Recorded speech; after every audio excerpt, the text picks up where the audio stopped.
गाथा अभंग 9.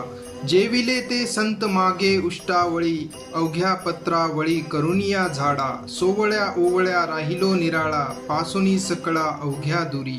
परे परते मजन लगे, सांगावे हे तो बरे देवे शिकविले.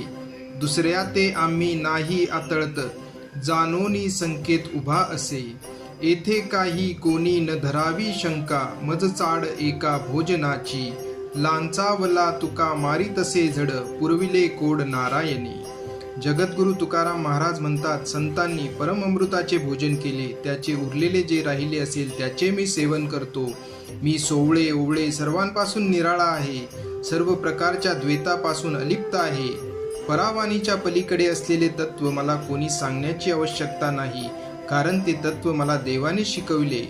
एका ईश्वराशिवाय आम्ही कोणालाही स्पर्श करणार नाही, अशी खून मनाशी बांधून विठ्ठल आमच्या समोरच उभा आहे. या संबंधी कोणीही कोणत्याही प्रकारची शंका मनात आणू नये. मला ब्रह्मभोजनाची आवड आहे. तुकाराम महाराज म्हणतात, मी संतांच्या उरलेल्या भोजनाला लाचावलो आहे. यासाठी मी हट्ट धरून बसलो असता नारायणाने माझी इच्छा पूर्ण केली. बोला विठ्ठल विठ्ठल.